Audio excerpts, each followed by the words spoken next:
자, 중국 이야기를 좀 해보겠습니다. 중국이 다음 달부터 주요 광물에 대해서 수출을 통제하겠다 이렇게 좀 밝혔습니다. 그러니까 서방 국가들이 중국에 대한 그런 조치에 대해서 중국이 맞불을 놓은 것으로 좀 보이는데 세계적인 산업 공급망에 큰 영향이 좀 있을 것으로 보여요. 어떻게 보세요?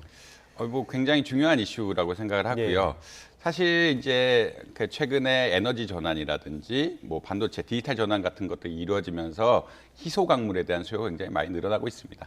희소 광물들이 기반이 돼서 새로운 혁신적인 어떤 기술들이 개발이 되고 있기 때문에 이런 수요가 굉장히 많이 늘고 있다라는 것은 분명한 사실이고요. 근데 이제 희소 자원의 공급 측면에서 보자면 중국 의존도가 굉장히 높다.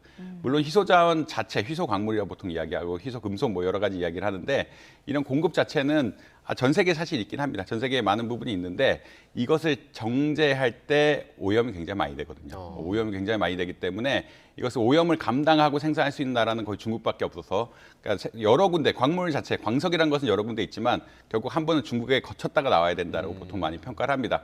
그렇기 때문에 지금 의존도랑의 관련 같은 뭐 이번에 대상이 된 관련 같은 경우에 뭐 97%가 중국에 거쳐서 나온다라고 이야기하는데 네. 이 수치가 갈륨이 중국에 많아서기도 하지만 전 세계 갈륨이 일단 중국에 가서 정제가 한번 된 다음에 공급이 돼야 되는 이런 상황이 되기 때문에 중국이 이제 희소 자원에 대한 공급망을 가지고 전 세계 경제를 좌지우지할 것이 아니냐라는 여러 가지 의견들이 있습니다.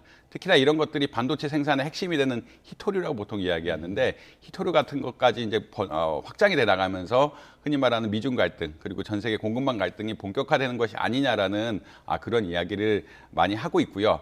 이러한 과정 속에 나온 것들이 지금 갈륨과 게르마늄에 대한 어떤 정책이라고 보통 이해를 하실 수 있을 것 같습니다. 일단 갈륨과 게르마늄 뭐 우리나라는 조금 타격이 좀 덜할 거라고 예상을 하고 있지만 기본적으로 갈륨 같은 경우에 반도체라든지 그 LED 같은 생산, 그다음에 뭐 게르마늄 같은 경우 레이더라든지 다른 여러 가지 물질의 생산에 영향을 미친다라고 이야기하고 있거든요.